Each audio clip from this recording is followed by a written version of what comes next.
بسم الله الرحمن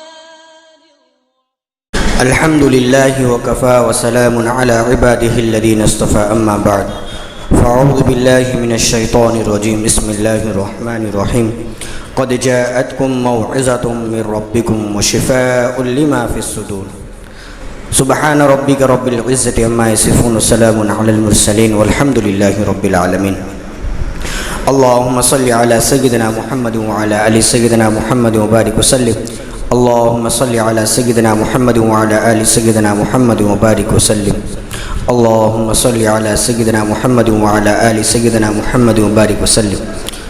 زندگی کے اندر حالات اور پریشانیوں کا آنا تو ہوتا ہی ہے.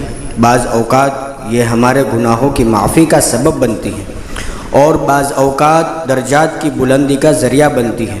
نبی صلی اللہ علیہ وسلم نے ارشاد فرمایا، کسی مسلمان کو کوئی مشقت، کوئی تھکن، کوئی فکر، کوئی رنج، اذیت، ٹینشن، ڈپریشن، پریشانی نہیں پہنچتی کہ جس کی وجہ سے اس کے گناہ معاف نہ ہو جائیں.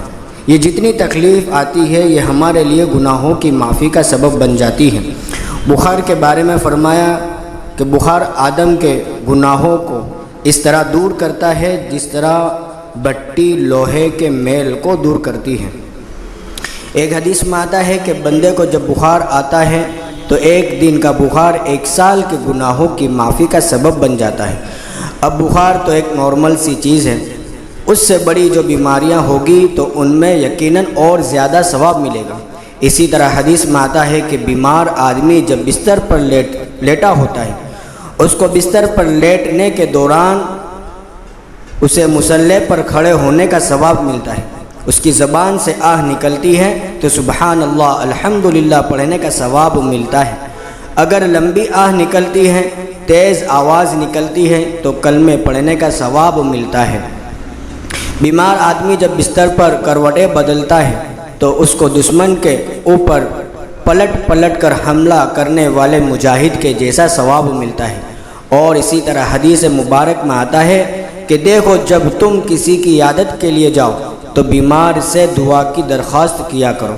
اگر ہم اس کی خدمت کریں گے تو ان کے دل میں سے دعائیں نکلے گی. ایک ہوتا ہے دعائیں کروانا اور ایک ہوتا ہے دعائیں لینا. دعائیں کروانے والے پھر بھی ہیں، دعائیں لینے والے نہیں رہے. کروانے کا کیا مطلب ہے؟ یہ کہ آپ کسی کو کہہ دیں کہ بھائی آپ میرے لیے دعائیں کریں، تو یہ ایک عمل ہو گیا اور یہ بھی ٹھیک ہے، عمل ہے، اچھا عمل ہے. لیکن ایک ہوتا ہے دعائیں لینا کہ آپ کسی کا دل سے اتنا اکرام کریں، اتنا خیال کریں، اتنی خدمت کریں کہ وہ دل کی گہرائی سے دعائیں دے. اس کی بات ہی کچھ اور ہوگی. اس پیاسے کتے کی بھی دل سے کوئی دعا ہی نکلی ہوگی کہ اللہ رب العزت کی رحمت کی نگاہ اس عورت پر پڑ گئی جو فاحشہ عورت تھی، خراب عورت تھی، لیکن ایک کتے کو پانی پلانا اللہ کو اتنا پسند آیا کہ اللہ نے اس کی مغفرت فرما دی. بہرحال اگر ہم اپنی نیت کو ٹھیک رکھیں اور اسی طرح تمام امور ہم دیانتداری کے ساتھ انجام دیں تو بہت اہم بات ہے. اور اللہ ہم سب کو امانت داری کے ساتھ، اخلاص کے ساتھ کام کرنے کی توفیق عطا فرمائے. وآخر الدعوانا ان الحمد للہ رب العالمین.